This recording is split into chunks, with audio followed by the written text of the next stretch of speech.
Hello, everyone, and welcome to the next session of Pokemon Mystery Dungeons and Dragon Types, a 5e adventure. I'm your Dungeon Master, Pickled Dill, and with me I have Ace the Wind Rider playing, Vim, strongest bug, your worst nightmare. Plus playing, the Meowth. and the Storybuster playing. Get it, chuck it. Excellent. And since we're not doing recaps in between arcs at the moment, we're just going to pick you straight back up. You're in the council room. Leto has just made his decision that he wants to fight for Sun City. But the question is, how and when? Because there is no sign of when the hegemony will strike next, or even the numbers that have been striking them so far. What would you like to do? Well, I think we have to begin now and at a somewhat frantic pace, but somewhat also controlled and orderly, so we don't die while making our preparations. Hi everybody. I'm Mob. By the way, I know I had the big spiel last time,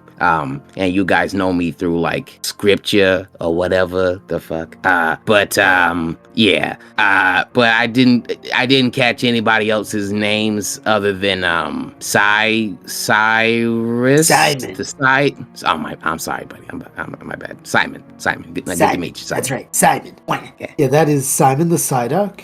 Beside him, you see the Passimian, the one with one eye and one leg. Well, I guess 3 legs. One of his back legs has been replaced by his ball, which has been made into like a peg leg. He says, "Yes, my name is Pasco. I'm the mayor of this city." Nice to meet you, Mr. Mayor. Beside him, you see Leto's mother, Well, I feel you should know me from scripture, but you did say that you sometimes forgot. My name is Madonna. I am the Reverend Mother of the Church of Leto. Of course I haven't forgotten you, Lady Madonna. And finally, you get the captain of the town guard, the Polytoad, who says, "And I am Captain Bubble Punk." Okay. Nice. Nice to meet you, Captain. Vim just wants to pipe up and just go like, Vim is Vim. Like, like in a church, whenever like someone says something like, may he be with you, and then everyone says, and him with you as well. Vim just wants to go, Vim is Vim, and like hopes they all respond with some type of like, and like, bugs never die. Exactly. Just everyone knows, and bugs never die. You hear that Madonna, Pasco, and Simon, all knowing this call and response, say, "And bugs never die." But Bubble Punk just kind of rolls his eyes a little, like ever so slightly, but doesn't say a word. Cool. Wild. I just wanted to... Wild considering your barbarian subclass specifically. Okay. For no other reason than just to see if I could. Pasco at this point says, we should probably set up somewhere, act as your command center. That would be preferable, yeah. Where would you like it? We can set you up at the wall, we could set you up in here, we could set you up in, I suppose, one of the houses, or even the church, I suppose. Madonna... The church, the church, that would be preferable. Vim nods in agreement, like, yes. I suppose that it makes sense that you warriors of Leto should draw your strength from our church. I get it. Yeah. You remember what happened last time you went into that church? Yeah, kind of is just kind of thought there like, I'd like to avoid doing any war planning in a holy place. I just feel like that's disrespectful to Leto and everything. Can we just make like a little tent next to the church? Roll deception. Get it? Nice. I think Mob would help you because he also is in a situation where like he is not 100% for this like Letoism thing either. So he would go, I forget if you even like clued him into you having issues, but like the fact that you even want to do this. Didn't. No one knows why Keddit didn't go in there except for Keddit. I'm rolling. Pickle, do you mind if I roll insight just to glean? Sure, but it is going to be a very hard check because there's almost no way you could possibly conclude that specifics. There is one way. Is it a crit? No, there's Whispers of the Dead to change my Whispers of the Dead to insights, and I'll have a +5 in insight, and then the roll. Okay. Rolls a 4. The roll is a 4 +5 for 9. So I don't know if I'm kidding. Oh, okay. You believe him. You think that he is, so devout in his faith to Celebi that he just venerates all holy places. Alright, fair enough. I'm not gonna. This is that Sanji and Zoro like religion debate. Yeah, and you're like, you think that's it? But yes, Cadit, roll with advantage because Mob is trying to back you up, even if he doesn't understand why he's backing you up. Yeah, I'm backing Cadet up without really understanding why, but I do have a certain plan that might, lend to it, which means I think Cadet needs his freedom. I rolled a 27. Do you want me to roll again? Yeah, I mean, it depends. Was it a dirty 27 or a nat 27? Oh no, it was a 17. Oh, then roll again in That's case you get a crit. I did not. Yeah, so 27. They think about it. It's like, Madonna's like, well, yes, you're right. We don't want to darken the doorstep of Leto's prodigious birthplace with talk of blood Exactly. and death. I mean, that's just a horrible thing to do to such a beautiful building. So, Bubble Punk that's rolls just his eyes literally again. anywhere else. Yeah, I guess that's true. I would have made one think I was trying to do Oh. really easy at the point, but never mind. Why did you help him? Because I thought he was asking for like his own private logic away from the church. Don't worry. Listen, don't question not the machinations of Mob's mind. He has a 0 in intelligence. I've told you this.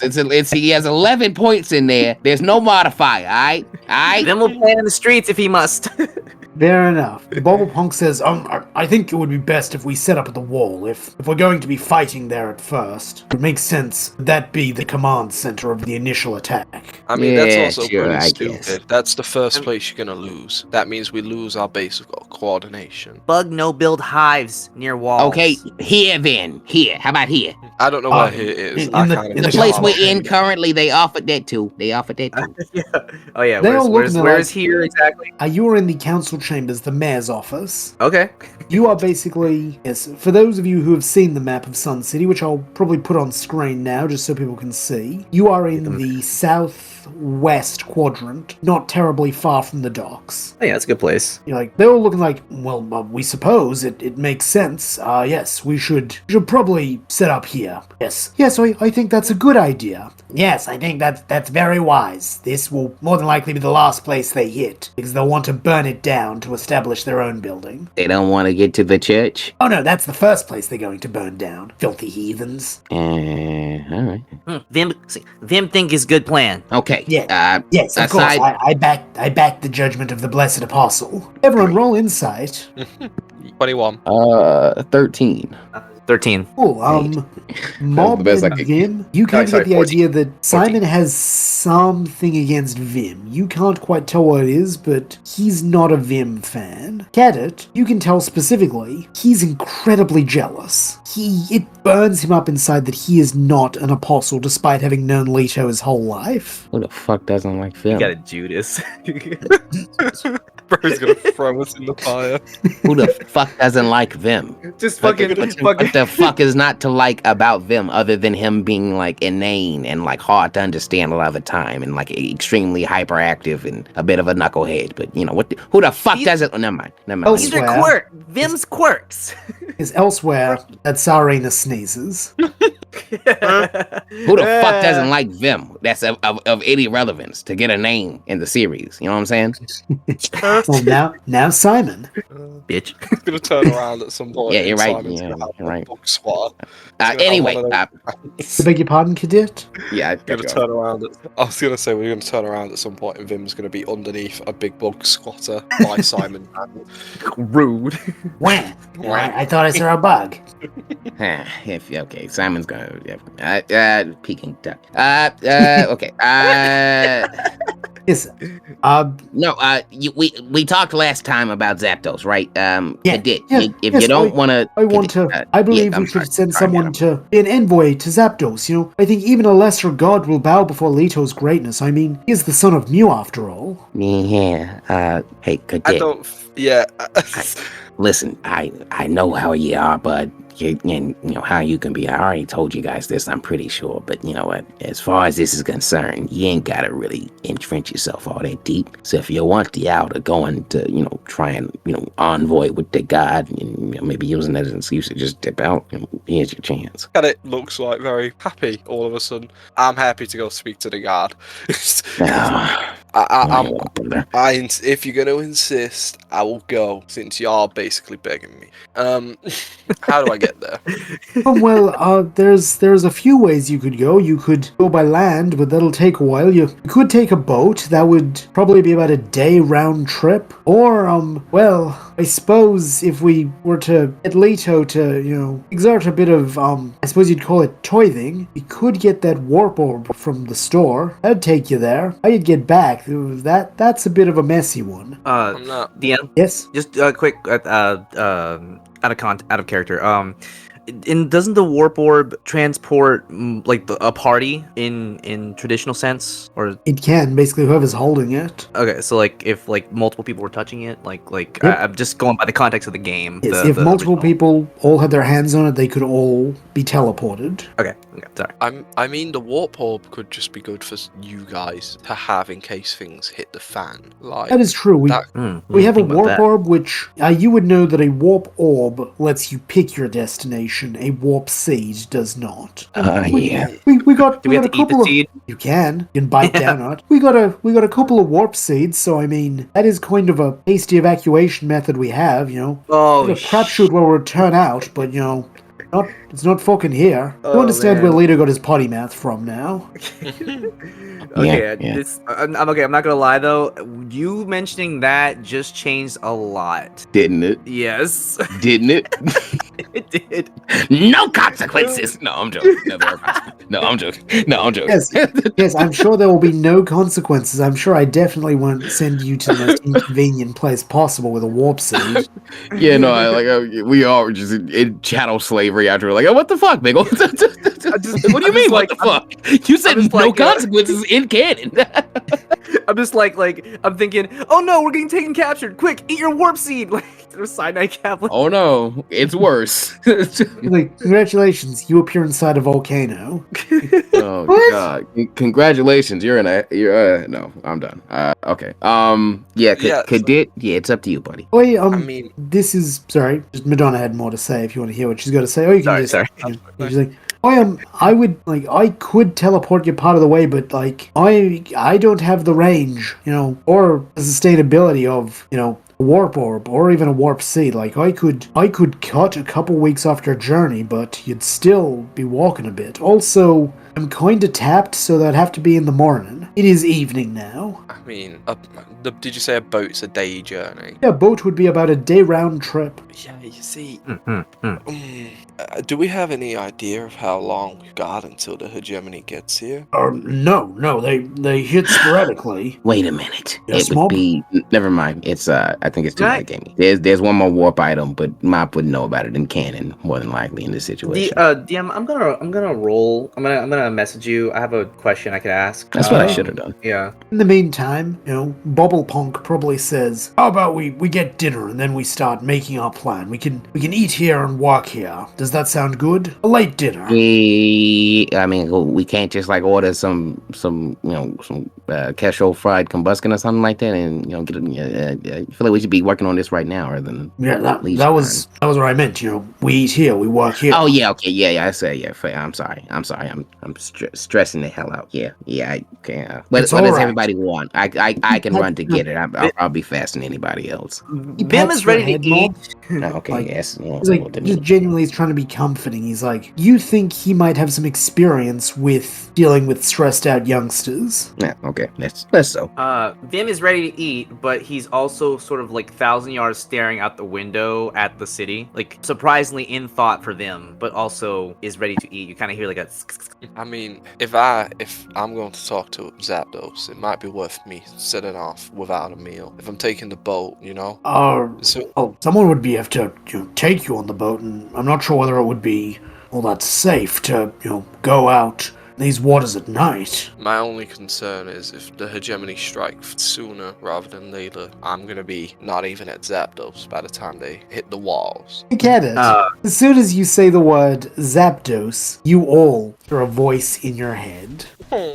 oh no. People of Sun City, my name is Lieutenant Damascus of the Hegemony. You have defied us for too long, and now your false god is home. Open your gates, surrender him to us, and you will not be hurt. You will know the peace and mercy of the hegemony. Resist us, and your men will die, your women will die, and your children will be raised to service the great hegemony. My soldiers are en route, and in 48 hours' time exactly, they will reach your gates. Be wise, Sun City. Choose peace. Choose cooperation. We can make this world a better place. The choice, though, is yours. Everyone in Sun City hears those words. You hear gasps and screams in the distance as people who are eating or sleeping or just chatting with their friends have this warning of death put into their head. Cadet, though a few words different, you have heard this message almost verbatim before.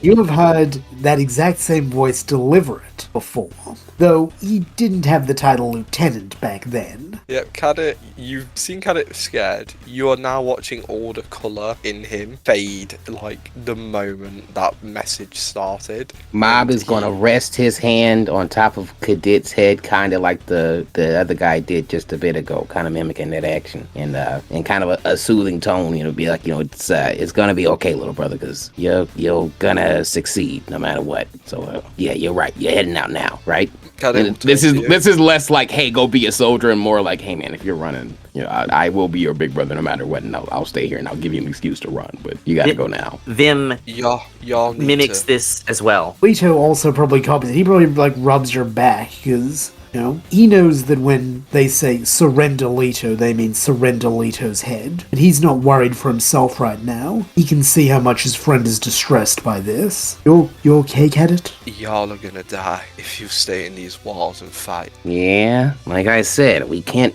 bet on defending this place. We gotta bet on getting our lick in and getting out. A lick ain't worth it, not with him. Everyone be at the docks and evacuated. Them not afraid. Then you're an idiot. I'm scared. I'm not afraid to admit that. And I'm also an idiot. But listen, I already told you there's some things you can't run from. But if you gotta run from this, I'll stand here and make sure you got your six clear, alright? That's always been the deal between me and you. But on this one, I'm gonna die someday, Cadet. I'm heading to the docks. If you idiots want to die defending this place, go ahead. The Cadet others will pull himself away and head towards the docks. Yeah, the others nod. At this point, Bob Punk was saying, oh, maybe you should wait till morning. That idea is gone. He's like, I think that it would be very wise if we paid someone to sail through the night. Yes. Yeah, probably extra because, hazard pay. Yep, seems like a good idea. I'm gonna go see if my son might want to assist you in this mission. Everyone roll insight if you want. 22. I'm rolling great. I have a 21. That one's a 16. Cool, yeah, all of you pass. You all know that at the warning, your men and your women will die, he wants his son out of the city. He doesn't really care about him coming back. He just wants him not here. The same sort of way you've been talking about Cadet. Well, Cadet's right about one thing. Those who have no desire to fight need to get the hell out of here. Because if you fall to the hegemony and you turn into my enemy, well, I ain't got no choice but to cut you down too. Yes, I've seen that happen before, where if one of us gets wounded or falls off the wall, they drag them back with them, and then we see them again the next attack.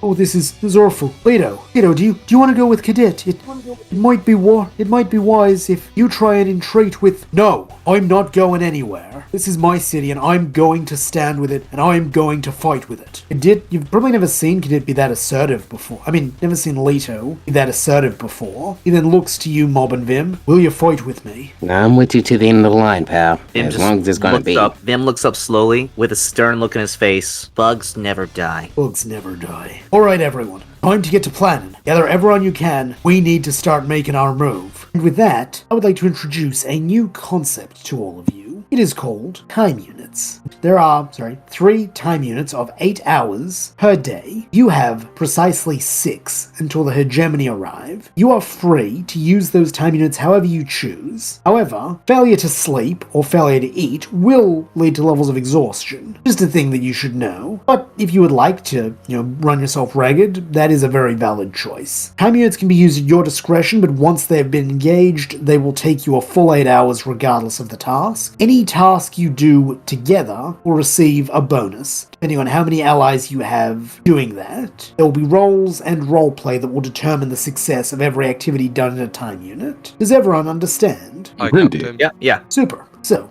we'll start with you. I'm presuming you would like to use your first time unit traveling on the boat. Yes? Yes.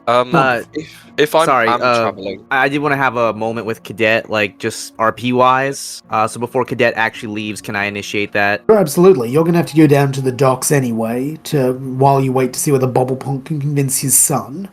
Okay, so let me know Okay, when. you guys to the docks and have your chat while you wait for Bobblepunk's son. Oh, I mean, I kind of want to go too. You can come too, absolutely. Yay! I would do. So Vim basically is down at the docks, basically following Cadet, like almost like I'm gonna say almost mean mugging him, just basically just like looking at him. If Cadet's not looking, he can feel Cadet looking at. He can feel Vim looking at him, because he can tell Passive Cadet's aggressive not. Vim is amazing. And Vim probably hasn't said a word to Cadet for a little while, because more than likely because he's trying to find the right words to say. So Vim is gonna walk up to Cadet, not actually locking eyes, more like if they're looking towards the sea, Vim is going to be standing right next to Cadet and is going to say to Cadet, Cadet, Vim is ready to fight gods, not because Vim wants to, but because Vim needs to. Vim and his many kind are weak, but Vim doesn't want to be weak. Vim will take on whatever challenge Vim can, even will take on challenges for others. What challenges can Cadet take on? Cadet will sit there and I'm just listening for a second, and he'll respond back in book type. I don't know what sort of challenges I can take on. A year ago, I couldn't see myself doing half of the shit I've done. Now I'm standing in a city which is gonna fall within the next 48 hours. Surrounded by people who'll be dead or controlled in 48 hours. Right now, all I can think about is getting the fastest ship out of here and to try and level the playing field for y'all.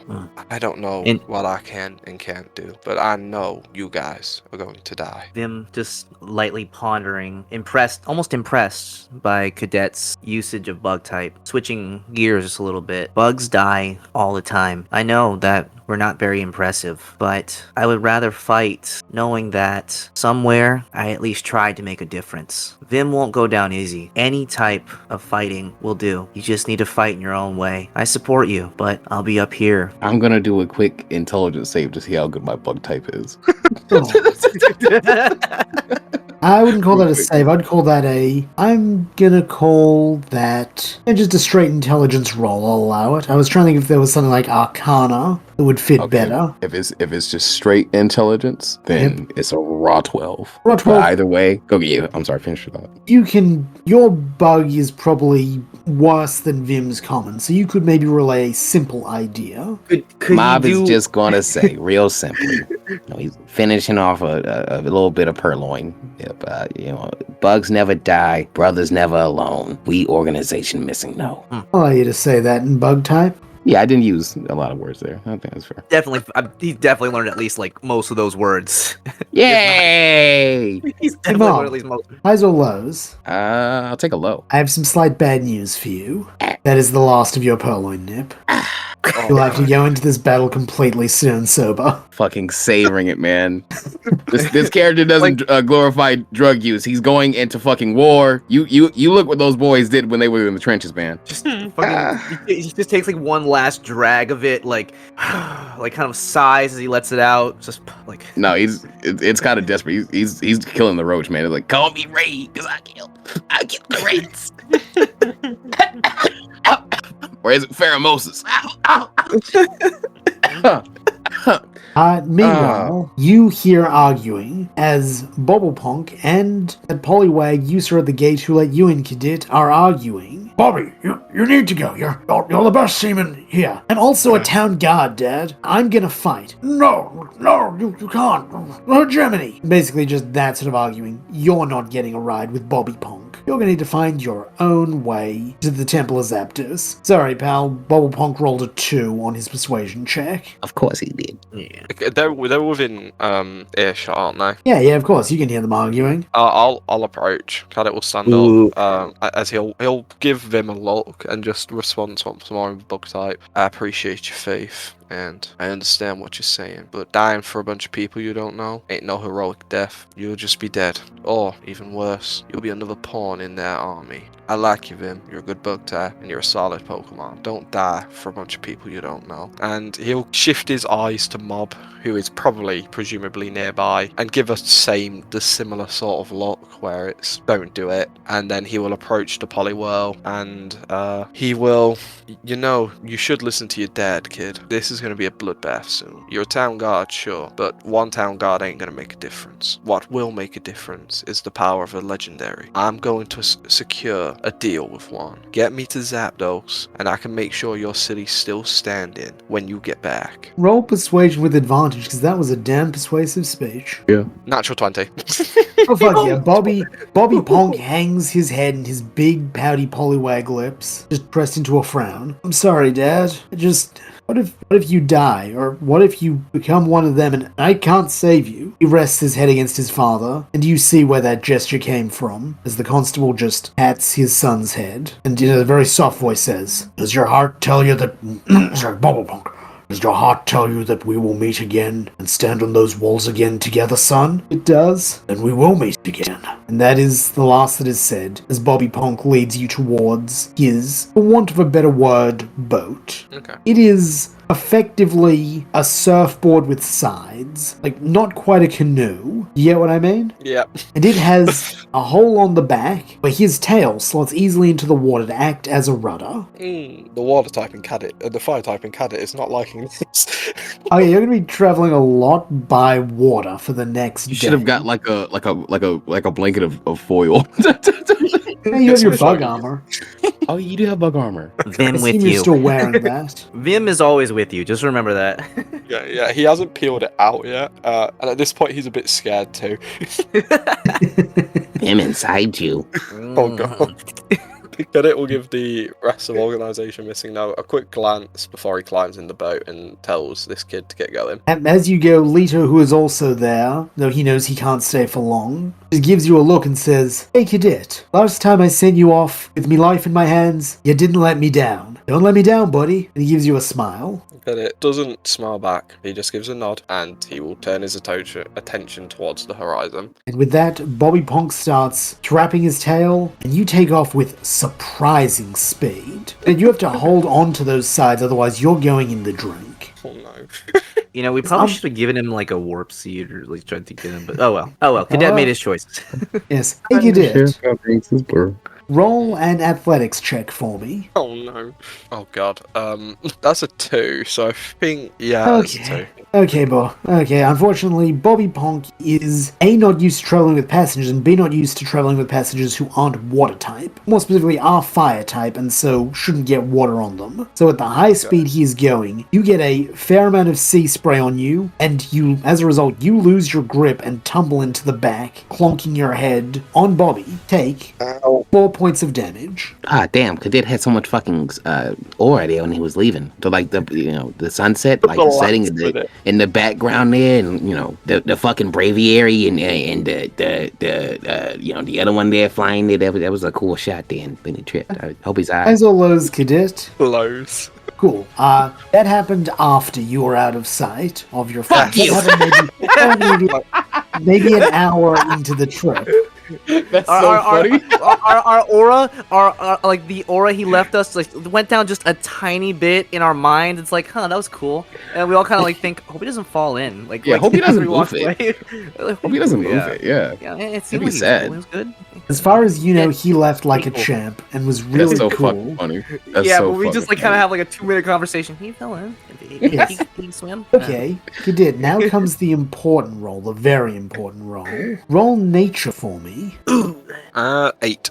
8. Good news, that went over mine. So, unfortunately, you realize something as you draw close. Zapdos, he is storm god. So, the water around the palace of a storm god will be, now get this, stormy.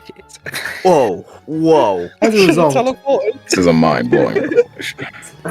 things are going to get a bit What? choppy for Cadet. He's going to probably have to make a couple more rolls to avoid, going in the drink, because Bobby's not exactly a careful driver, and now there's a storm. Can I Please. try and take a short rest while this is happening? Sure. Freaking Jesus. Jesus on the door. Highs or lows, Cadet? We'll go high. Are you sure? No. Low, I guess. Are you sure? No. Where's the d20? I'll roll, and then I'll go with whatever I get. Right, I'm going with low. Cool. You succeed in your short rest. Oh, thank fuck. Yes, that was a 3. As Yeah, this we roll. happens, you feel Celebi reaching out to you again, Cadet. Cadet, are you alright? I've most definitely been better. It's him. He's attacking. I know. Cadet, There you roll insight for me. God, why? 14. Oh yeah, it occurs to you that she knew he would be attacking. Could have told Son of you. a- Why didn't you just tell me what was going on? Because- Let's fucking go. Because you were not fated to know.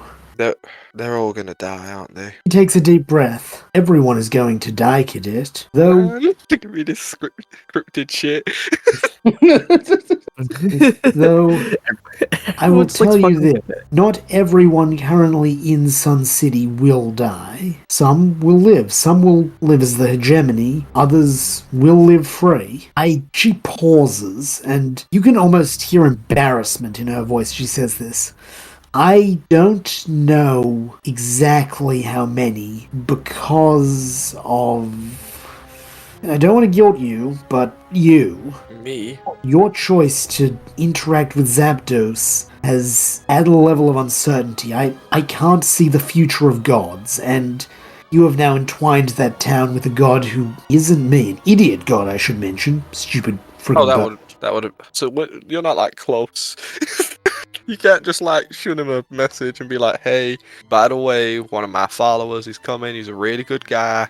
Can you help him out?" You can't just do that for me, no. On like GodTube or something. I'm sorry, no, I am helping someone else. And you get a flash, of your home. Celebi is at the window. She's watching over your brother at this moment. How's he doing? He is... Has- Are you asking old in character, guy been or, there? or are you Yeah. asking what you see in the vision? Both.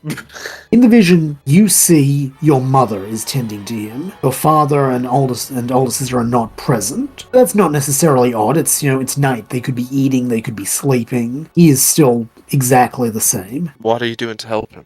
I'm watching over him until Morpheus arrives. How long until the old guy gets there? About 3 months. I'm sorry. It's fine. Just watch over him. Don't worry about me. Just put all of your attention towards him, please. I'll find a way to deal with this god on my own. Well, actually, that's what I want to talk to you about. There is an option that a mortal probably wouldn't think of. You see, you could try and treat with Zapdos, and perhaps you could win him over. You are charming. You can hear fondness in her voice for you as she says that. I appreciate it. I need the confidence right now. But there is another option. Zapdos slumbers like anything else. You could take some of his lightning bolts while he sleeps. You could stow away with them. You may never know. And then you need never risk dealing with the complexities of Interpantheon. I suppose you could call them rivalries. Good idea.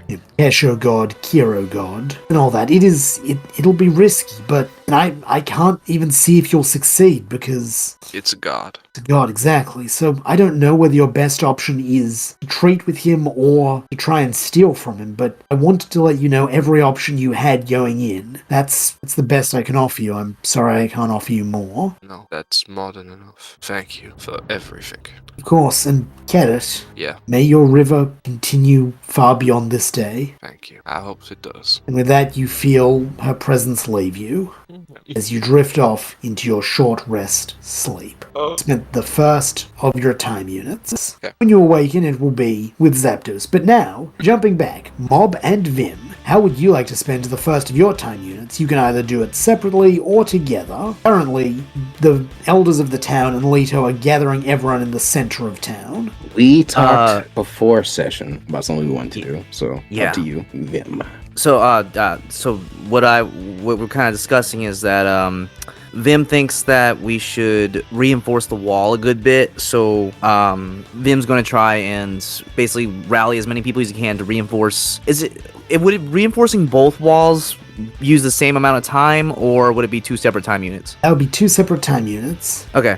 Let's just go for the one they'll be storming more than likely for now. Yeah. Clarify, for those who have not seen Sun City, this was referenced last session, but just as a clear refresher, there is a north wall and there is an east wall. The north wall and north gate are the places that Organization Missing No entered through. You have not seen the east wall or east gate yet. We could go investigate the east and see if it needs to be reinforced more so than the north gate. But I just don't want to waste any more than time likely need it. doing investigating. I say sorry.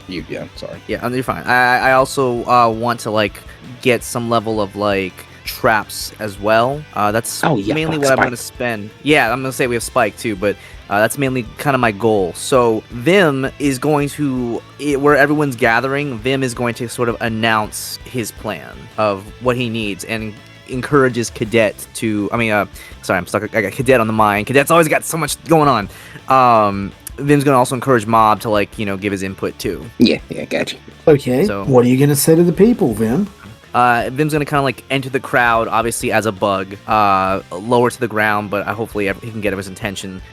People part for you because you're a blessed apostle. Good. Vim's gonna kind of get to the center. It's like, Vim is not going to let enemies take home without a fight. Vim's kind of pointing and gesturing to the walls. It's like, Vim comes from strong bugs. Vim's hive. Strong on the outside and strong on the inside. Now Vim wants to make Hive, gesturing to everywhere, wants to make Hive stronger. It's like pointing to the north wall that we came in through. It's like outside of Hive can be stronger, but Vim needs help. Bugs strong together. Bugs work well together. Bugs never die. Bugs never die.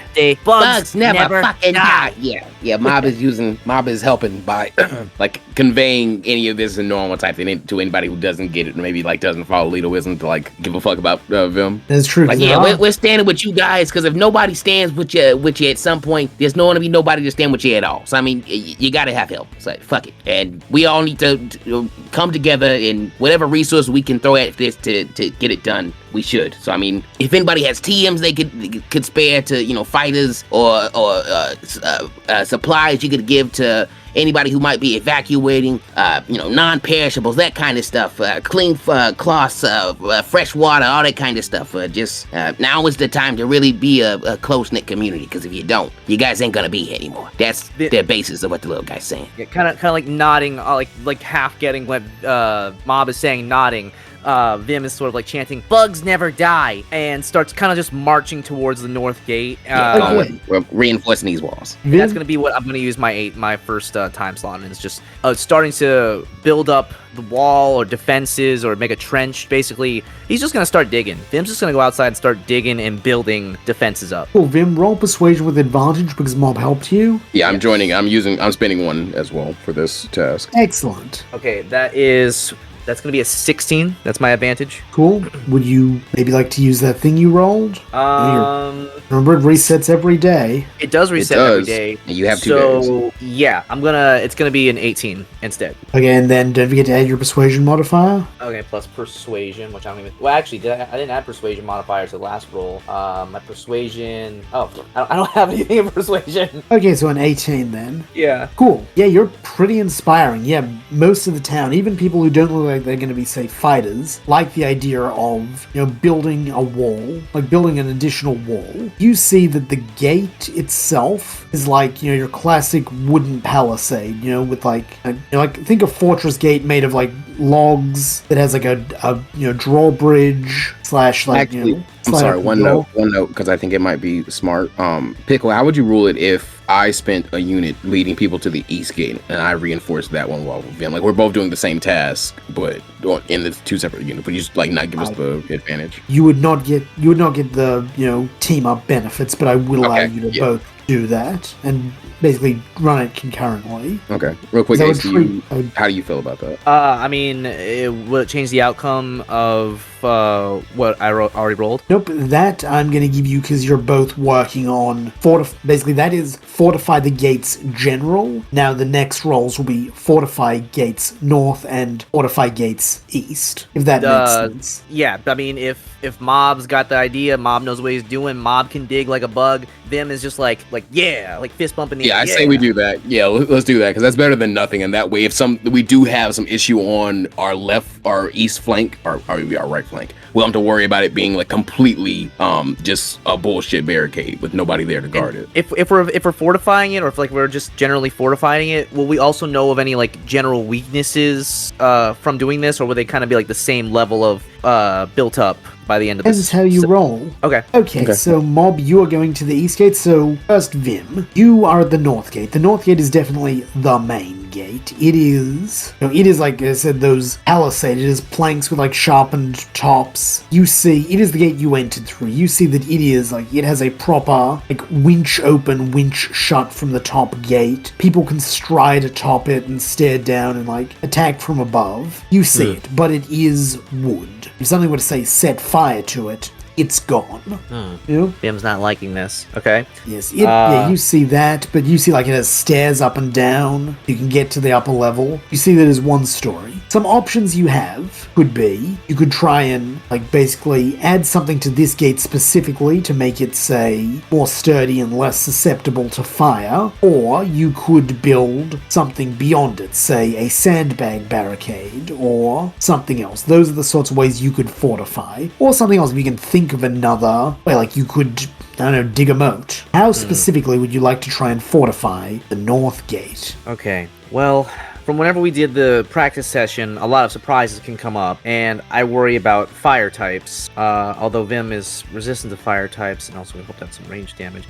Okay, well, since I'm going to be fortifying twice, probably my next time, I want to build up these doors to basically make them resistant to being burnt, but also, if somehow we can also make them heavier, like just harder to open, I guess maybe adding like one of those, is it like one of those latches that from the back, like does it already have one of those, like the big like wooden latches? I know what you mean, like where you put like the block in between as like a barricade. Yeah, does it have that already? It does not have one of those. Is there any way we can like really add, like again, fortify it to be resistant against burning, and also like really fortify it, maybe like adds You a really got nice... a lot of dirt dug up and threw a lot of it on it and just kind of like clayed it out with water type, like water from Vim. You could kind of make it so it's like more clay than wood. And would that work, really or would that hard. make it more spongy? That would make it so it would get harder, and I guess it would make the clay itself brittle, but it would protect the wood a good bit. Yeah, it would be much harder to burn. Okay, then And it would technically be harder to break through just because it has that clay exterior you have to break through first. Well, I guess for a start, can we kind of do that and also work on possibly like fortifying it with like one of those big wooden things, one or two of those to like again make it harder to open or bust through? Or I'm gonna say that you get, a couple of ground types, because there's actually a fair few Diglett in town. You notice that they're probably one of the most like popular species here. They start like churning up dirt for you that then you and I'll say Bobbleponk helps you because he can produce a lot of water, and a couple of other water types, because there's also a fair few water types because it's a dock city. Start helping you make this into a clay. Then some of the Pokemon who are good at climbing begin slathering it on the wall and door, and then some of the fire types start baking it. Ooh, that's very good then. Yeah, so yeah, you guys roll. I'm gonna say make that a. I'll let you pick what type of roll, so long as you can justify it to me. Rolling for all of that to be done. Yep. Survival would Okay. make sense to me because it's like I mean, making I a can't- fort or like making a stronghold for yourself, like out in the wilderness almost. I'll do survival. I have a proficiency in that. Yep, I'll pay Yeah, that. together. Roll Survival. survival. Okay, roll survival. Does a nat 20 do anything? Yes, a nat 20 absolutely does. I'm just going to make that a level 2 clay coating real quick. In my sweet. notes. You basically do 2 time units worth of coating. Damn, you didn't even need me because of the roll. Fuck yeah. You are doing a really good job. Everyone is inspired. Some because they're working with a blessed apostle, other because just they recognize Vim is strong and they're like, if this guy's gonna be fighting, maybe we'll stand a chance. Basically. Can Vim also kind of give props to Bubble to Punk? Bubble Punk, yes. Bubble Punk. Can you just kind of be like just say like what? It's like, like you water good. Like, just like, like inspiring, like, yeah, like, just hyping him up. Thank you, Vim. You make good water too, You see that, Bubble's in a much happier mood since his son left the city. Like, he's prepared to die here. He's kind of resigned himself to dying here, but maybe now that you're making a good wall and his son can't die regardless, he's starting to get that little glimmer of hope. Nice. For how to reinforce the east wall real quick. Pickled, to make this very simple for you. I'm sorry, continue. I'll tell you about your gate in a minute, because it's a different I thought I was gate. muted actually when I started speaking. Yep, give me a second. I'm just adding significantly. Yeah, I wrote. I'm noting down too, by the way. If you want to know afterwards for like just a stenographer. Wonderful, because I'm doing the same thing just for what upgrades you're choosing. Yeah, Okay. I have that noted down as well. Yep. As you do that, Vim, Mob, you go over to the East Gate. The East Gate is significantly less impressive. The East Gate is more like a checkpoint than it is, strictly speaking, a gate. Put bluntly, it doesn't have like a proper, like winch up, winch down door. Basically, it has a rock that they roll in front of it and roll back, but most of the time it's just left open. Think maybe a little bit of a trussed wall, if that makes sense, but not nearly as like stone or brick or anything. It is effectively, it is hard sand. In your headset, it's like, that's some nice sand construction, dude. Yeah, it's not too bad. Yeah, yours is still pretty good though. Yeah, not as good as yours. I mean, yeah, like I made a whole intricate fortress with like a total bummer zone and everything, but like, hey, the fact that I don't see any of my species here and they're able to pack that beach sand up so that it actually stays upright, that's pretty good. Yeah, we'll have to go over and inspect the north wall to see how Vim did. And maybe he did all right after seeing your stuff. Like there's like effectively imagine a sandcastle wall, effectively. Okay, that's actually perfect because I want this to continue looking unimpressive. So if it is breached, the thing they're going to get is a massive pitfall up under this gate.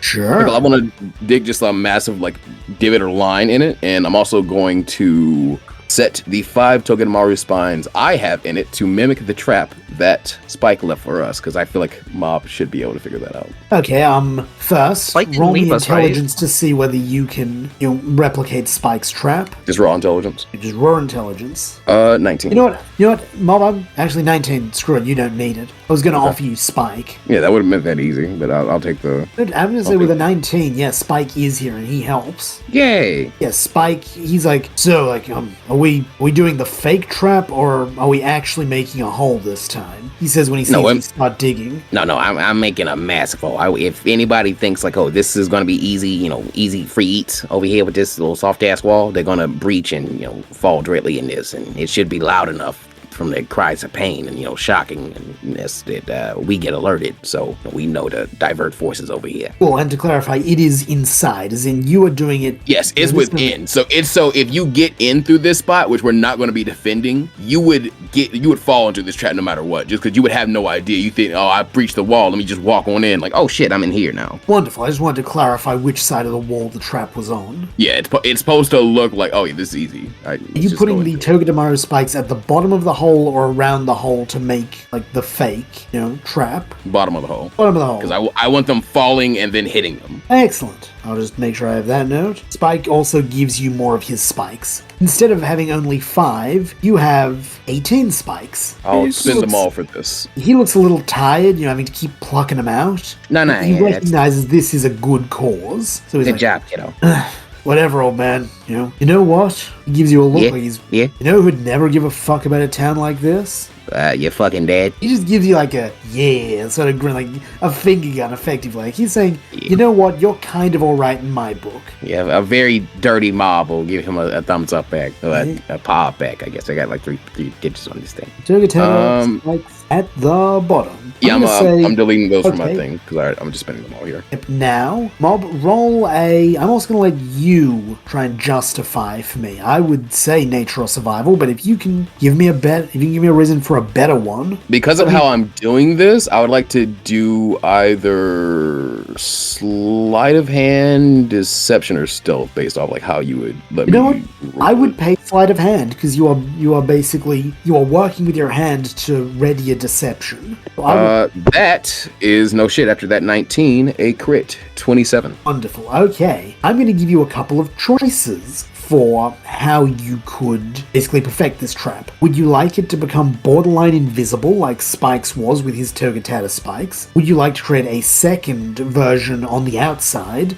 So they're like, oh, we fall through, we breached it, no way, there's going to be a second one inside? Or would you like to make a second one somewhere else in the vicinity? Fuck, let's go with one on like a double layered. Do you want one on the outside as well? One on the outside as well. Okay, I'm just making that note. Because I feel like that would kind of give them a disadvantage on like getting out of the way for the second one. Yeah, because they'll be like, there's no way there's a second one. Well, it should be double disadvantage because you have disadvantages from like breaking through and be like, oh, yada da da da, oh shit!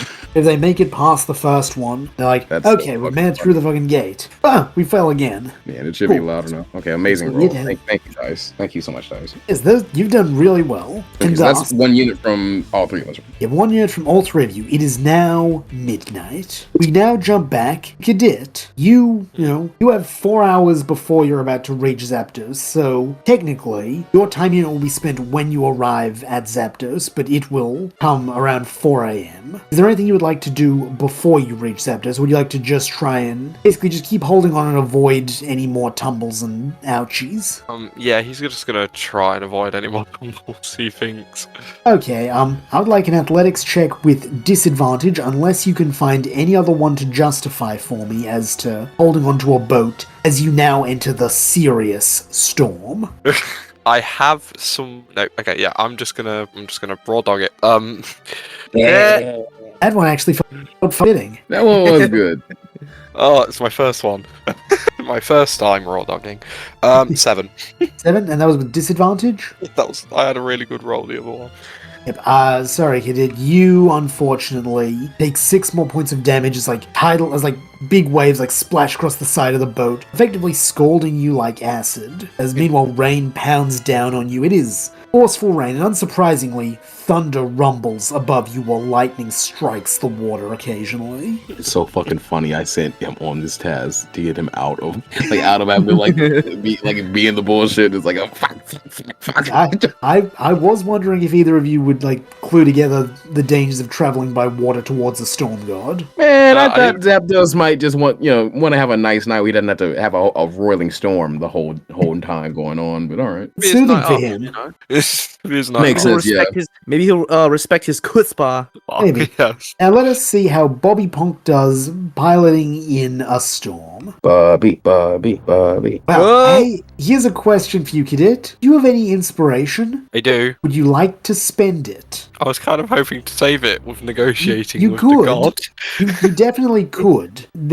You will just lose your boat and probably Bobby if you choose not to now. Oh, for fuck's sake, I don't want to lose the boat. I don't care too much for the kid. Basically, Okay. here's okay. Yeah, have my Are you gonna- inspiration, you little bastard. You're gonna use it? Yeah.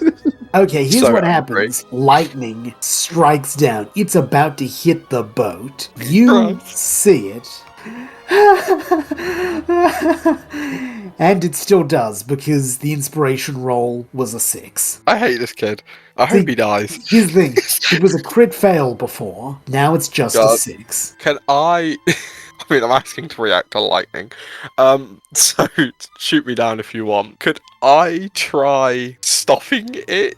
In what capacity? Like stopping the boat or stopping the lightning? Stopping the lightning from striking the boat, I suppose. Like, are you gonna try and attack the lightning, or...?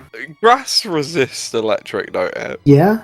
Could I try and Giga Drain? Like, the way in my head I imagined the Giga Drain would happen is it like vines wrap around Cadit's hand? Could he try and catch the lightning before it hits the boat to lessen the impact?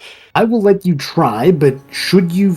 Basically, if you succeed, you will take a reduced damage, but the boat won't. If you fail, you'll take bad damage, and the boat may also take bad damage, depending on how badly you fail. Okay. Who's the grass typing cadet? Roll against the lightning. The lightning is rolling to hit. Roll against it with your drain. I fucking kept the inspiration for this moment.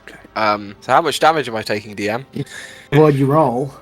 Uno. Uno. Oh, crit fail. Yes. Ah. Over there.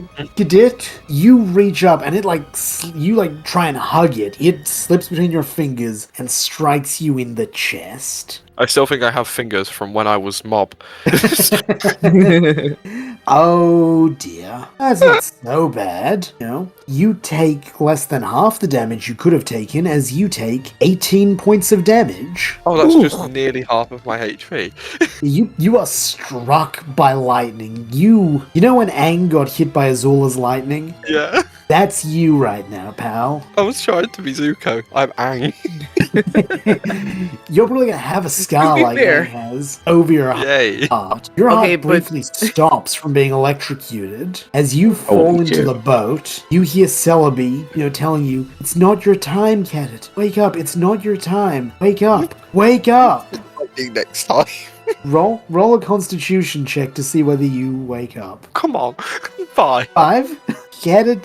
You wake up when Bobby hits you with, a water gun to wake you. Take 8 more points of damage. Well, actually, no. Technically, roll to... Yeah, roll No, Constitution. You shouldn't be able to resist. You're unconscious. Oh yeah, you're So unconscious. you take the full 8. You take the full Right. 8, Cadet. But you are awake, and good news, you're pretty sure you're near Zapdos' palace, because you feel like everything that is vaguely, like anything that has hairs on your person are standing up with static. Great.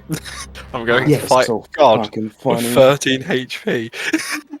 I'm sorry, man. That's what's No, it's Listen, fine. dog, I didn't mean to put you in this situation, but sometimes the dice decide, no, karma's actually striking today. You know what? I would rather the bad rolls happen now. Yeah, Cadet, I mean, you, yeah, low key. you don't feel so good. Like, you're bloodied, you were struck by lightning, you've just been waterboarded effectively. Oh, everything hurt. Bobby looks down at you. Sorry about that, man. It was just, I had to make sure you weren't dead. You got hit Do by not lightning have there. any of a move. Double I slap. have Iron Tail. He would have resisted that. It would have been worse. No, it would have been better. If he used Iron Tail, he would have just basically had lightning strike a lightning He was saying rod. to wake him up, wasn't he? Oh, Yeah. That probably... Yeah, Bobby thinks better if it's like, probably should have used that one, right? Yeah. I just give him a Yeah, look. Bobby. What the fuck, Bobby? Bobby. Come on, Bobby. God dang it, Bobby. Why wasn't this the Bubble Punk voice, Pickle? God dang it, Pickle. If I had thought of it, I probably would have done that. God dang it, Pickle. I sell bubbles and bubble accessories.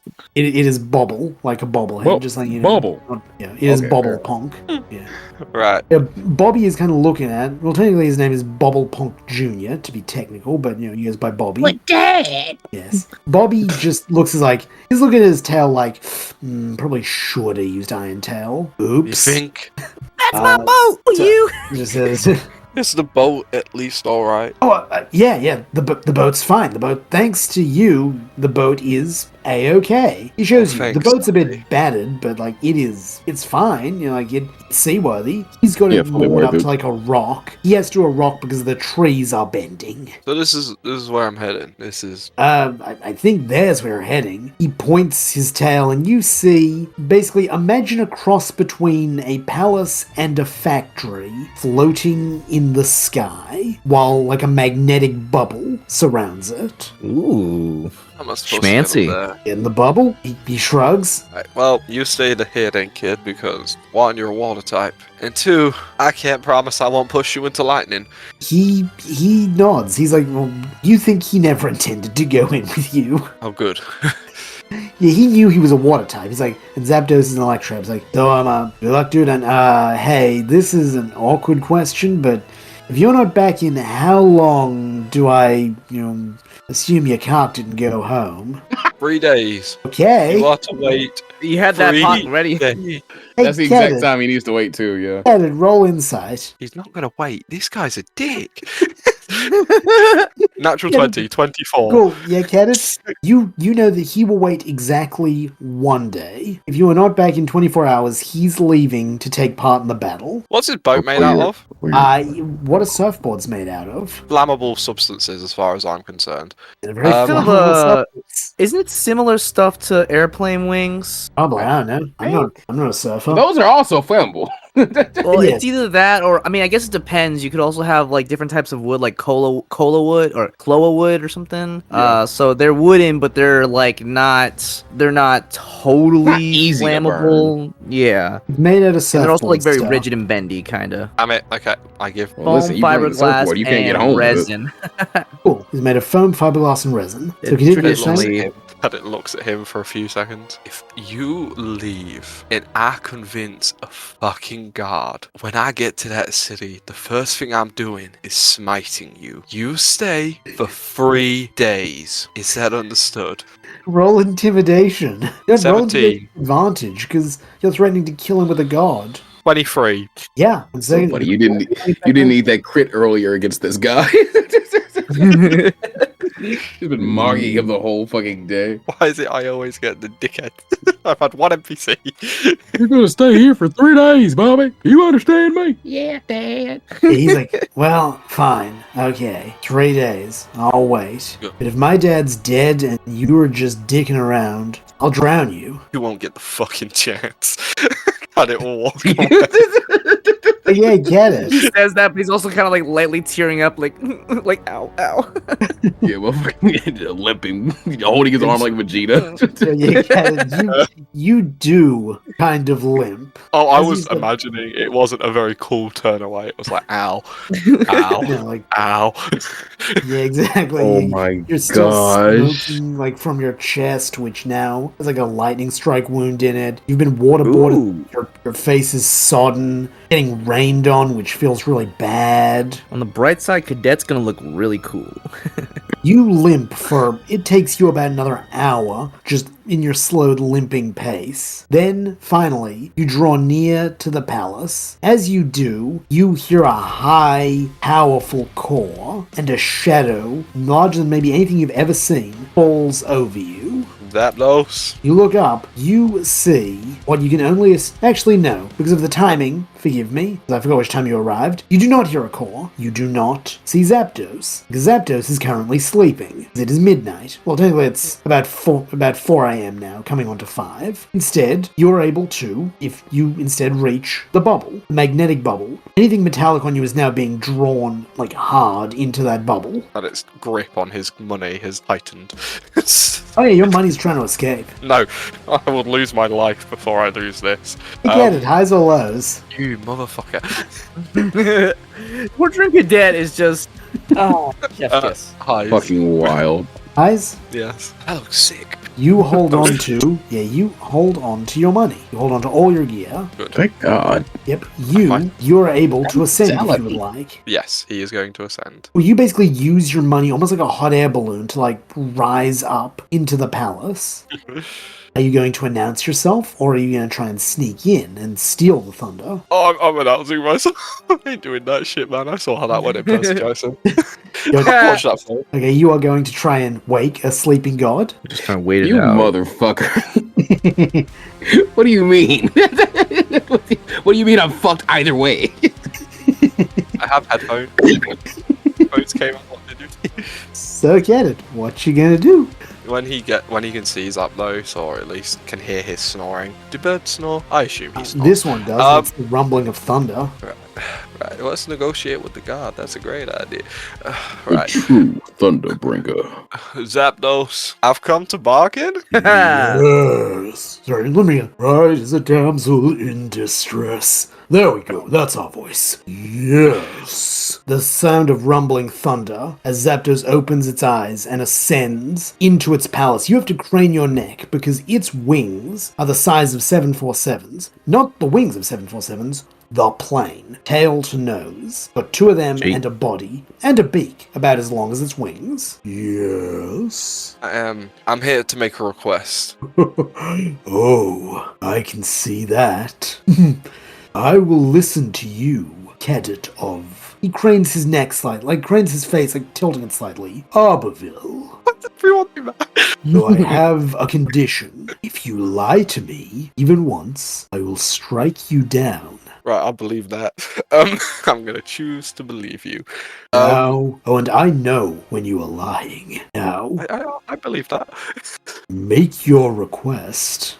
There's a city not too far from here. It's gonna fall under fire from the hegemony. I would like to request your aid in defending the city and keeping its people safe. You hear laughter from Zapdos. Is that what you really want from me, cadet? What do you mean? Well, let us say, if I were to give you one of my thunderbolts, he brings his wing in, plucks out a feather, and tosses it at your feet. It is like a feather, but it is zigzag like a lightning bolt. It crackles with electricity. It is perfectly sized for you to pick up and throw like a javelin. If I were to give you the choice, you could either throw it and it would protect Sun City. You see the clouds part. I should mention this is an open air factory. The clouds part in like a little circle, vaguely in the direction of Sun City. Or you could smite Lieutenant Mascus. A second hole in the clouds opens. If I gave you that choice, which would you choose? And why do I think it's the second one? The lightning bolt is at your feet, cadet. You see the two paths. You just need to choose what you want. What you really want. So I get to throw this, and Mascus is gone. That's He it. considers it. He's like, if it were to go through that hole, he gestures at that one, the second one created, Mascus would be slain. He would be helpless, destroyed. However, Sun City will fall, even without him. Alternatively, you could save the city, and he will remain for a long time, only growing stronger with time, becoming more of a threat, harder to kill. Why do I have to choose? You don't. You could say you would not choose. I'm just curious if given the choice, what you'd pick. You Oh, can confirm cadet. Mascus will die. If it goes through that hole, Mascus would indeed die. Fucking What do insane. you get out of this? How does this benefit you? Entertainment. Right, yeah. I've seen all you are, Cadet, in a way you could not comprehend. I see why Celebi likes you. Just out of my own curiosity, is Zapdos a big god? Or is it one of the smaller religions? It is, in terms of following, not super big. In terms of power, probably if you were to use an S to E style, he's probably a B tier god. Pretty good. Celebi is a C, if that's any God damn it. consolation. Oh, I can't even do what I wanted to do. Right. Are you not interested in having the people of Sun City regard you as then God? Roll persuasion. Just take advantage because you haven't picked up the lightning bolt yet. 25. 25. Good lord. He interested look. That is the domain of the false god Leto. What Are if you I- offering to remove his influence? What if I said it was in Celebi's interest that I need to remove Leto? Meaning that there would be an opening for a god like yourself to gain a big following in a city, especially one a god like yourself saved. Ponders you for a second. I'm listening. Give me the chance to achieve both. And how do you propose to do that? I won't take the lightning bolt. I won't throw it. I'll go gift me the ability to fight Mascus, to kill him. All the while, you save Sun City from the hegemony. I'll make sure Leto's out of the way, and only then will a true god like yourself take his place as the religious icon of Sun City. They'll tell tales of how Zapdos came down from the mountains, came and saved them when all hope was lost. You'll be worshipped so hard, many gifts, many offerings, prayers, all of it could be yours from Sun City if you just save it. I'll preach for you myself. You would become my follower, my cleric, my herald. I'm not talking about becoming your herald, but I'll make sure that they know your power was what saved them. He seems slightly disappointed, but he seems interested. Roll again with advantage. 11. 11? I will make you 2 offerings. Listening? If you tear out Leto's heart, or you give your soul to me, I will save the city. Take the lightning bolt as a gift of our future friendship. But until you Leto's do one of heart. these things for me, I will not intervene in the doings of Sun City. Leto's heart, huh? Leto's heart or your soul, I'll take either, and I will descend and save the city. Got it. Goodbye, Cadet of Arborville. Goodbye, Zapdos of this cloud. He lets you keep the lightning bolt. He said you could have it. Though Yeah, the Cadet paths disappear. So now you would need to find Mascus to kill him. Yeah, there is this moment where when he's watching the cloud with Mascus fade away, and his grip on the lightning bolt tightens, but he'll stand firm. Genuinely a fascinating response from Cadet. Dog, like I was sitting there like, if we kill him, then like it's guaranteed. But if we fight him, it's not whatsoever. So it was such an interesting choice. Oh my god, yeah, I was fucking. I had my face pressed to my fucking screen. Oh I'm yeah. shocked because I thought I knew what you'd do, and it wasn't that. Wasn't that? And that's why I really Zapdos was so. That's why Zapdos was so impressed because he also thought he knew what you would do. Because I'll tell you a little secret about Zapdos. Zapdos can see the electrical signals in your brain. Oh my god. That's how he knows if you're lying. That's also how he sees your history. He definitely saw Cadet's brain considering what he wanted to do. And that's why he said, is if you lie to me, I'll kill you. He played a different game and he's hoping he can get both. And that's why he's so impressed, and he decided he would accept you as his herald. That's a high honor. That's basically like Leto's mum is Leto's herald. You would become a high-ranking member of the Church of Zapdos. Christ. I legit can't get over how Cadet fails at so many things except bullshitting. It's all of Didn't us, even roll honestly. deception. Didn't even roll deception. She never lied, actually. I didn't lie once. But I was there. Oh, I know. Absolutely wild. I detected is no good. lie. Otherwise, I would have struck you with lightning. I appreciate that. Again, you have to put the again in there. Yes, oh yes, again. I would have struck you with lightning again. The first one was bad luck. This would be Zapdos' wrath. Does he get clear passage now with the thunderbolt in hand?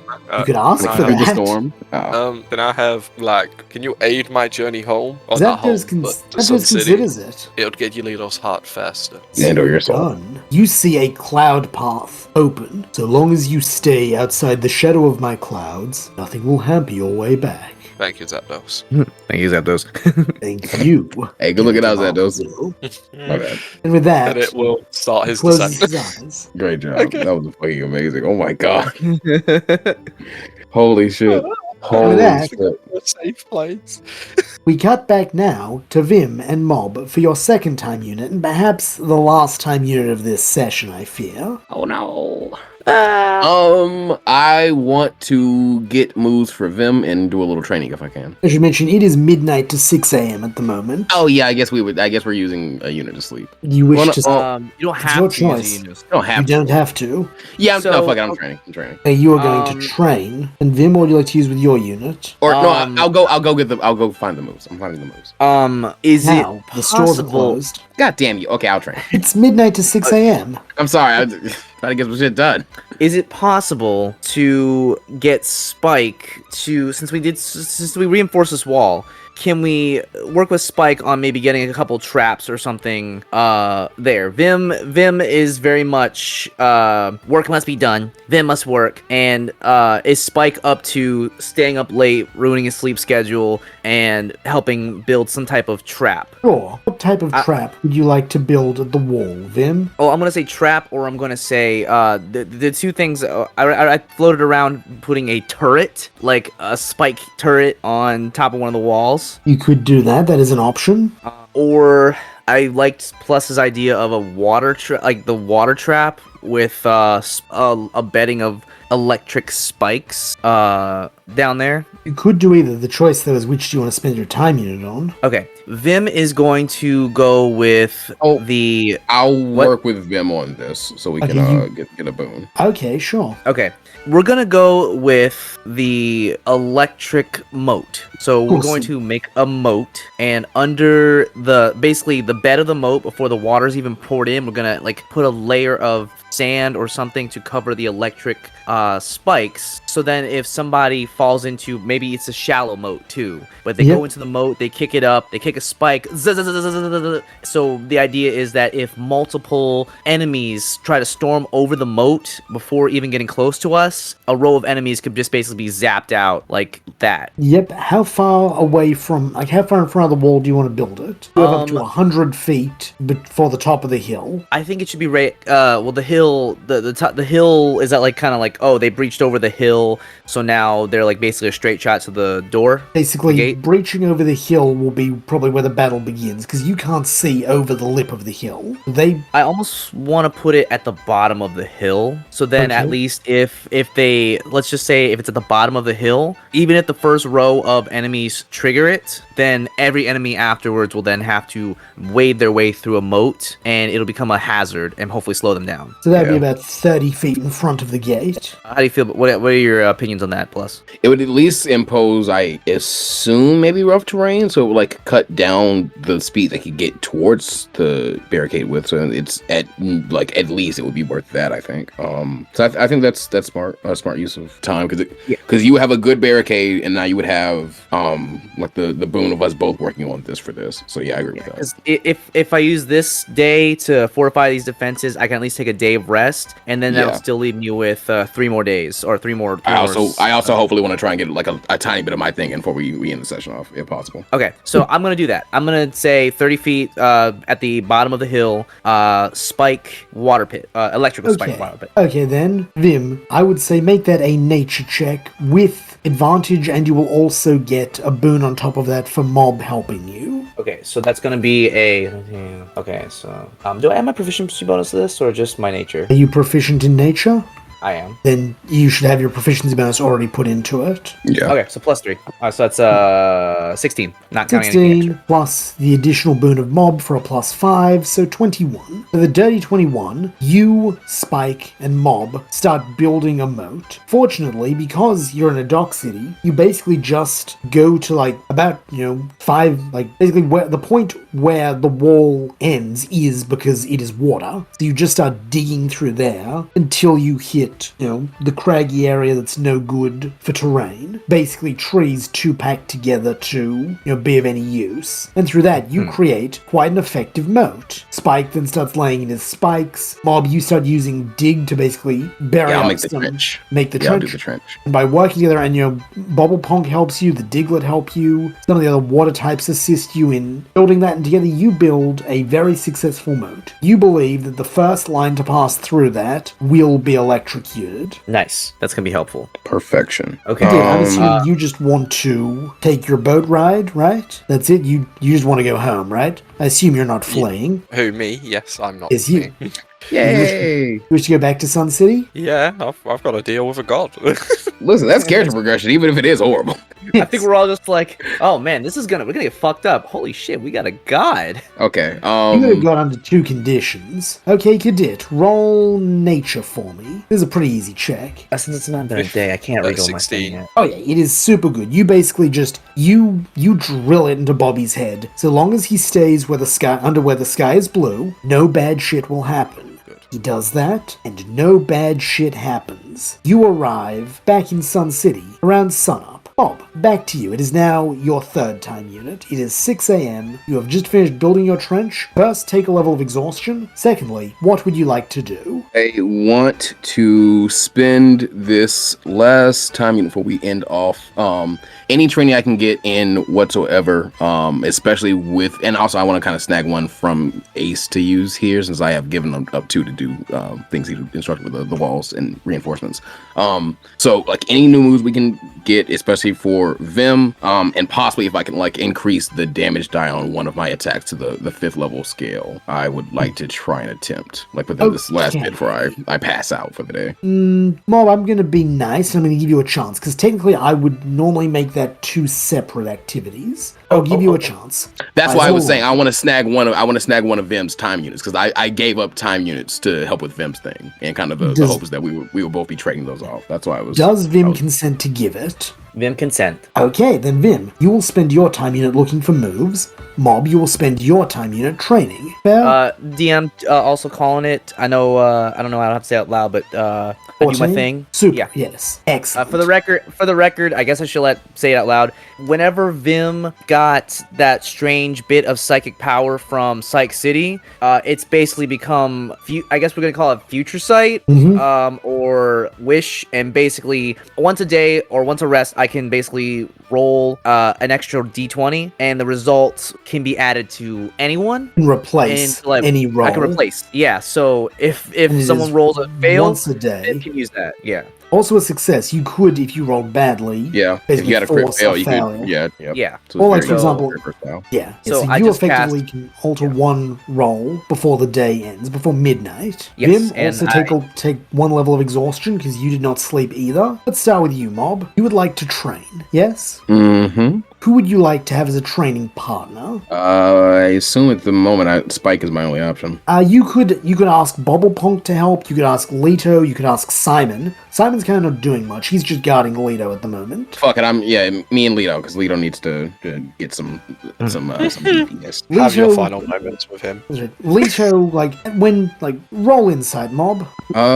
With my Whispers of the Dead giving me that 15 or that 5, that is a dirty 15. 10 plus 5. You know that if anyone else asked him to stop what he was doing to train, he'd laugh in their face. But because it's you, he agrees. Yeah, I also look like shit and I'm haggard and tired as fuck, so it's probably he looks tired as fuck as well. He has been planning and making battle plans all night. He looks frazzled. You know how he has the little idiot curl? Yeah. Most of his hair are those at this point. Oh, buddy. He looks kind of like Rocksteady's a back, let's be honest. You kind of have aura, like more aura than you usually have in a weird way. It's funny. Yeah.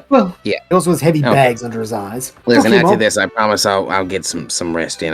I think we gotta at least get something in. There's a move that the Meow species is really good at. It's called Fake Out. You can usually only use it once when you enter into battle. And personally, I never got too good at it, but I'm pretty sure you should be able to use it. So if I can, I'm gonna try and help you learn something like that, or at least toughen you up some, if nothing else. Okay, I'm going to call this a performance roll because that's what I use for teaching. My performance is +3, so I think we can do this. That is a critical failure. Critical failure? Nat 1 +3 for a 4. Unfortunately, Mob, But Future Sight? But Future Sight kicks in. Your choice, 14. Okay, so that becomes a 17 instead? That would become a 17 instead. Yes. Vim, you briefly see a future in which Mob balls this up and is just so tired that he just starts crying and yelling at Leto to do better and just hurts Leto. Clap your hands! You gotta clap your hands, Leto, you fucking idiot. I'm done, I'm leaving you. So. Exactly. That is the future you see. So before you go look for TMs, you're just gonna kind of come up to them and be like, hey, clap.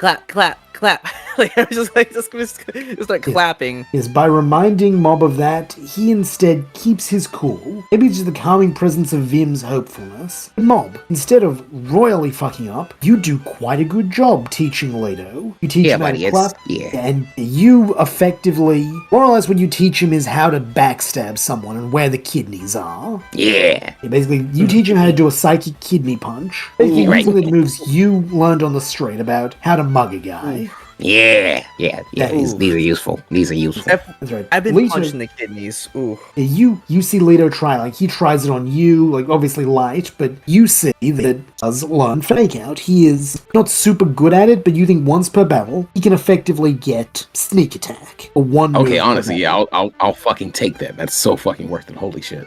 And Mob, now you wanted to try to move for yourself? Yeah, I'm gonna try and increase the damage dice of one of the things I have currently. Honestly, I think cut will be the most like consistent thing. So I'm gonna try and increase the damage of my basic claw attacks, my cut, from 1d8 to 2d6 if you would allow it. Okay, Mob. To do that, Leto is probably going to set you a task where he's like, okay, here's what's going to happen. We're hopefully going to evacuate some people today, and when that happens, they're going to need food. They're going to need resources. I need you to make sandwiches for me, okay? Holy shit. I need you to make 600 sandwiches. In the next, let's see how many hours it took you to teach Leto that. Out of these 2 pieces of fish, Mob. In the next 4 hours, I need 600 sandwiches. You do that for me, buddy. He's looking at you in the eyes. He's desperate. Yeah, this is a weird ass training method, but all right, buddy. You trusted me, so I'm gonna trust you. Thank you, Mob. I really need this. He gives you a hug. I also want a sandwich and I also want to pass out, so I'm gonna hug you back, buddy. I love you. Love you too. Love you too, Mob. Thank you. He goes back to his job, and Mob, let us roll. I'm going to call that, once again, performance. To make me 600 19 plus 3 for a dirty 22. You make some great sandwiches, Mob. Just like the best. You're doing great. You know what? Let me do a quick roll here. Okay. You make 640 sandwiches in the time you're allotted. You really get into the swing of things. You're zen. You're just getting used to slicing the bread and then, basically spreading the jam. But it has to be with like the precision so it doesn't cut the bread again. Become more precise in your slicing and more fluid in your cutting movements. As a result, your cut is now 2d6 damage, and you make food for everyone and sandwiches for you and the boys. It is now coming along to, that'd be midday, I think. No, 8 hours, so that should be 2 p.m.? Yes. No? I'm bad at math. What is 16 hours before midnight? 10? No, wait. 16. 4 o'clock? 4 p.m.? 4 p.m., yes, thank you. It should be 4 p.m., yes. Yes? I think...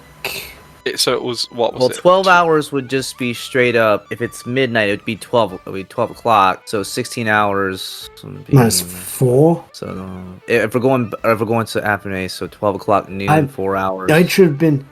I'm confusing myself with math. Math is too hard. 1600 hours is 4 p.m., so it should be... Yeah, 1600 hours, 4 p.m. And then 8 more hours from that will be... midnight. Yes, cool. So it is about 4 p.m. Yes, it is 4 p.m. Cool. As you finish up your sandwiches, you give them to Leto and Madonna and Pasco, who start, loading them up with, water and, berries for the trip ahead. Meanwhile, Vim, you're helping Mob by searching for TMs, right? Yeah. Okay, you just go to the TM store. That's not a hard one. The hard part is, if you are trying to get a lot of moves, you'll need to spend more money than you have. I gave Vim my money for this task. Okay, but Vim how much has money Vim already has? $1,300 extra dollars. Plus 500 and a nugget. So that's 13, 1800? The nugget's worth 1,000, I think. It's a 2,800. Okay, I didn't count the price of the nugget. So right now I'm just saying it's 13. So I'm gonna say it's 1,800 and the nugget's worth 1,000. So I'm just putting that in there if they want to barter for that. Cool. Vim, you have 2 choices. You can either spend 2,000 Poké-Dollars out of that allowance, or you can haggle. Okay. What are we looking at for a shopkeep? In what regard? Well, Like you said I can species? haggle, right? Yeah, species. Who do we just Pokemon wise? What kind of a shopkeep is it? Let's say it's a normal type. It's a Kecleon. It's a Kecleon shop. Okay. Fair enough. Vim is just did Bob give Vim a list of what he's looking for, or Mom, at least did any you? type of guideline? I did, because we've talked about this so many times. Vim, you're looking for brick break and some type of bug type move for yourself. That is the basis of your list. Everything else you get is just whatever you can find that you think would be good. Okay. Would you also Vim, like to include just a bunch of scratches and basic moves that your forces can use so they have something? Yeah, I'm hoping a scratch would be like $5 Poké-Dollar. Like a cheap bargain bin deal rather than a massive weapon. But yeah, I get it. At 100. Leon, I'd like to bargain. 100 is fair, I think. 100 is fair. But Okay. Well, Vim's like a gonna small walk knife. into the store. Vim is going to look at the. Vim is going to walk in the store and say, "Hello, Vim is Vim." I am Clark Keck. Clark clicked. Vim is going to simply kind of like produce a piece of paper that says Vim looking for these, and like just brick break and any bug type moves. It's like Vim is raising an army. I heard. Okay. He basically like leafs over, like basically leaps over the list with his tongue, his long tongue. 2000. And like Vim just kind of like sees that. He's like but he's looking around, and then can I use a perception What to do you see if I notice? I want to see if we notice any maybe interesting I'm not gonna say status moves or something like trick room or something Non-direct attacks, kind of. Yeah, non-direct attacks or like maybe anything interesting. So roll perception. Okay, so check real quick. My perception is okay. That's cool. Okay. Okay, that is going to be dirty 20. Cool. Yeah, you find something. I don't know what that something is off the top of my head, but you find something that interests you. We can discuss what that is after the session. Okay. You Vim find is going to also... ATM of interest. Okay, it piques Vim's interest. Vim is gonna also kind of slide that in and say, Vim's gonna like kind of put on the table and simply say, Vim needs this. Okay, 3,300. It's like Vim can only give, and he's gonna kind of like slide. He's gonna slide 15. 1,500. Vim only has slides 15. 15's not even enough to get you your initial ask. Is a Vim. All Vim has. Vim does not use this. This was given to Vim to make us stronger. And like Vim's like struggling to get through this conversation. Like Vim is actively like you can see his face kind of twisting a little bit, and he's even starting to look confused. Vim. Highs or lows, Vim? Vim is going to go with a high. Cool. The shopkeeper seems more sympathetic than annoyed when you say you only have 1,500, and he's saying you need 3,300 for the lot. And Vim is he's gonna say Vim, and like Vim's gonna start kind of panting a little bit too. Vim, you'll yawn. Vim has built amazing new wall, and like he looks like he's trying to struggle to stay awake. Vim wants to keep many bugs, safe. Like he's looks like he's tired. He is trying to stay awake. At least that's what he seems like he's trying to do. Okay, Vim. Yep. Keep going if you've got more to say. Vim can only give, and Vim can only give now. When Vim succeeds, Vim will come back. Vim has more work to do. Roll persuasion, Vim, with advantage because you are known around town and it's clear you are helping. My persuasion. Okay, so that is just a flat 18. The shopkeeper considers and says, "Alright, if you want to owe me, I will trust you to make good on the debt." Vim thanks you. Vim will not forget. You basically are made to sign an IOU for 1,800 Pokebucks. Vim is going to bring this to the church because Vim does not know what this means, nor he's just like, okay. Vim's like, oh god, yeah, you could have just made an invoice. Yeah, I know. Yes, so Vim. You get so 15. The shop gets 1,500. You get all the TMs you wanted, and including that specialty one, and an IOU for 1,800. As you go, as you are scuttling along through the sunset, about a day after Mascus's message, you see Mob, tired and with some jam on his face, coming out of the church's big kitchen, while in the horizon, Cadet's boat pulls into the dock. And as the three of you lock eyes, you realize, oh crap, we only have a day before the fucking hegemony's here. And I'm about to pass out. And that is where we will leave things. And now, thank you so much for playing. Specifically, thank you to the Storybuster as Cadet Jockadet, who struck a deal with a god. Mob. Again. I'm sorry, plus Yep. as Now, the Meowth, who's real grateful to the fellow players and the DM for this wonderful story and amazing game we get to enjoy. and finally, Ace the Windrider as Vim, Wimp Pod extraordinaire and awesome trap and wall builder. You yes, are. indeed. Yeah. Yes, yeah. Yes, Fit on that wall good. Indeed. To war next time. Ah, shit. Wait, was that Pickle leaving and not Craig? I don't know. The hegemony's warning is heard all around Sun City, panic breaking out, and all those in the war room beginning to plan, trying to figure out how they should prepare. Yet all Caddick can think is the first time he heard that same voice deliver a very similar message. He knows everything which will follow, the screams of terror, the panic, and when they finally arrive, the sounds of flames consuming all other noise. Then, the silence, the sound of petering flames, the taste of ash and smoke, the smell of char and death, the slickness of the stone beneath their feet, which is now run red with blood. The sight of hundreds running for any cover or protection they can find, only to be captured, killed, or turned. But out of all of these feelings, out of all these sensations which haunt him from this day, the one that remains so deeply carved into his mind is the grotesque sound of 1,212 pounds of steel meeting flesh, the thud of a head hitting the concrete which followed. These sounds haunt him, along with the feeling of unease which followed. His brain remembers it all, the intense heat which almost tore through him and many others, and no matter how much he tries to bury these memories, no matter how much gold or how many witty remarks he makes, nothing removes them. He remembers it all, as if it was only yesterday. It was a Friday like any other day, like most his family had had, and like always, they had made their way to the Celery Shrine in the heart of their town, a place buried in a thick forest which is found in this village, a place where the trees can be watched withered, bloom, and regrow all in the same day. However, he and his father had stayed home to finish off the last batch of charcoal ordered, a job Caddick had been happy to help with, especially if it got him out of Old Man Ollie's long drawn out sermon on why Celebi is the one true god. Caddick had never really understood it all. He went to the sermon, sure, but it was to make his mum happy.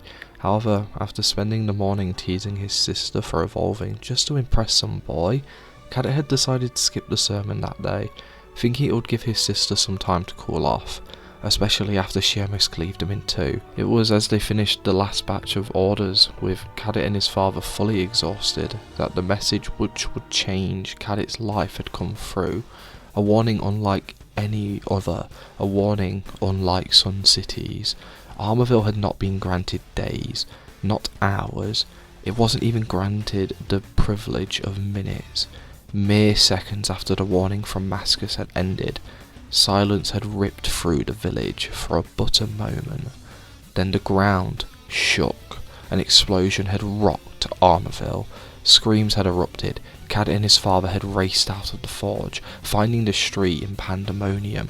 Pokemon of all types had raced down the streets, knocking their neighbours over in a desperate attempt to save themselves. A thick cloud of smoke could already be seen in the sky of Armorville, hanging over it, filling Caddick's lungs and grounding all flying Pokemon. That was when they noticed it. Caddick and his father heard it before they had seen it, as they turned to see the burning flames of an inferno working its way into the city, the flames burning so loud that it made the screams of terror seem quiet. Father and son had watched the fire burn what they could only assume were the outer houses of the village. Both being fire types, they could tell this blaze was far from natural.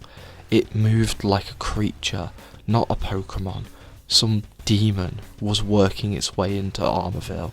Caddick's father had locked eyes with him, the youngest member of the family. He told him to run, told him to not stop running until he had found his brother, sister and mother, and then to get all of them out of the city. Caddick tried to argue. He wanted to, but his father had been more stern with him here than he had ever been in his entire life, shouting for his son to go now. Caddick had wanted to argue. He truly did, but for the first time in his life his mouth had been stuck shut. He could truly do little but turn and run. The only thing truly defiant he did do was turn his head back to watch his father stopping to help Pokemon who did not share his fire-type resistance. This sight had inspired Caddick, making him believe there was a chance that they could survive, but it only lasted for a single second, for soon, from where the inferno burned in the distance, a shadowy figure had begun to march in their direction. The last thing Kadit saw was his father turning to pick up a fellow Pokemon before the stampeding mob had blocked Kadit's view of what was going on. The tide of terror had pulled Kadit down several streets, the ever-moving mob crushing and constricting him in ways he had never expected. He had completely lost any sense of where he was. The rapid movements and the screams of the mob had disorientated him.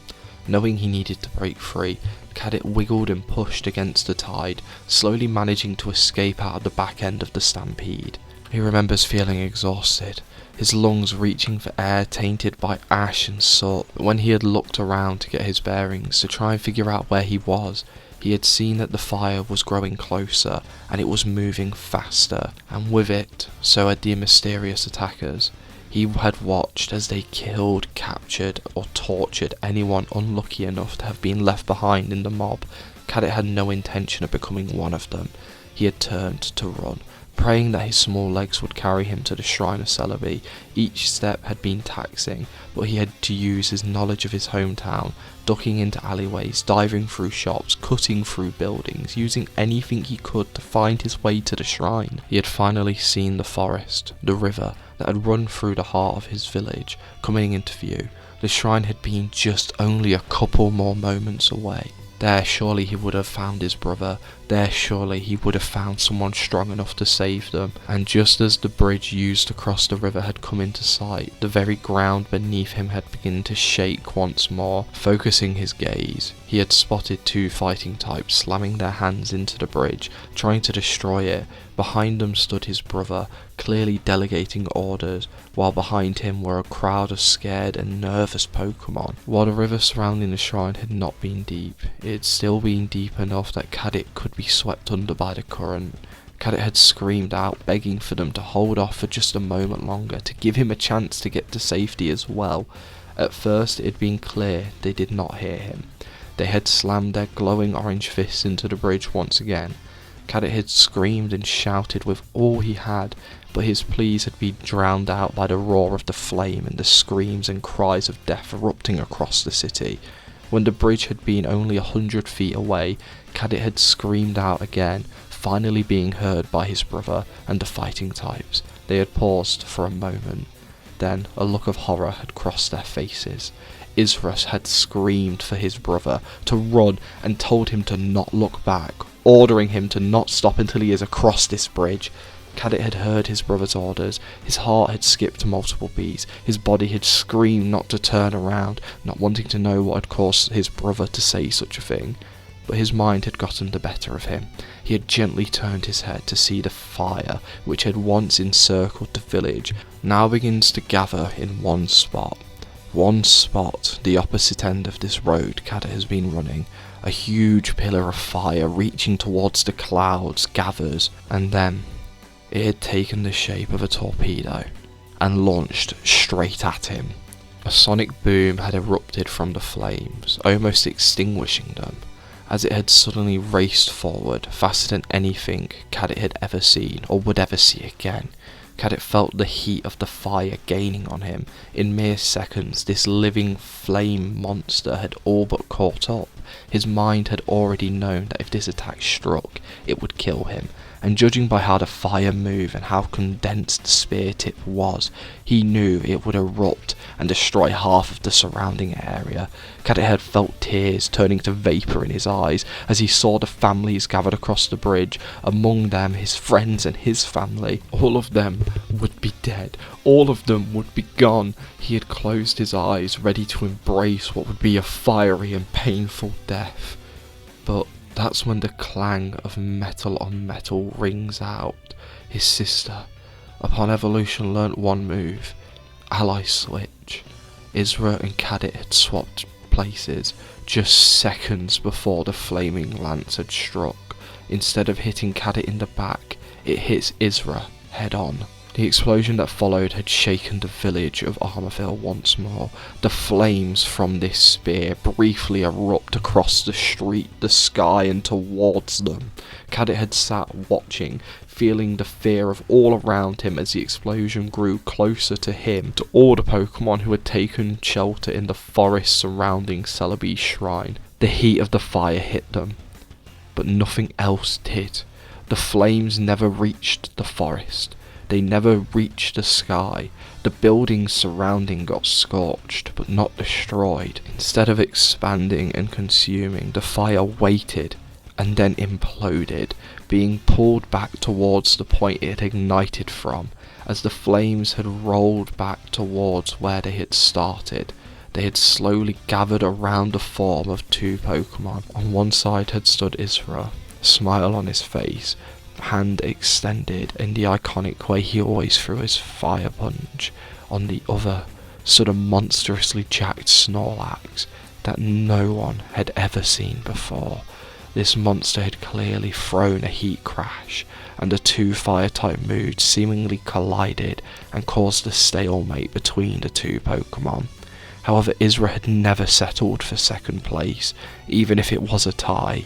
Instead, all the fire which had begun gathering back into the point of ignition begins to reveal why, as Isra's head flame begins to grow and expand as it absorbs all of the fire, and slowly allows Isra's form to almost match that of Snorlax. As Kadit murmurs out, "Flash fire." It gave his brother a boost he needed. It allowed him to match this Snorlax. And for a second, once again, Kadit had let himself feel hope for a singular, stupid moment. But before he can remember much more of this day, before he can fall any further into that day, he feels it. Vim lightly tugging on his arm, Mob staring and talking to him. It pulls him out of it. It pulls him back to reality, back to the hell he has found himself in once again, and all he can murmur out, Y'all are gonna die if you stay in these walls and fight.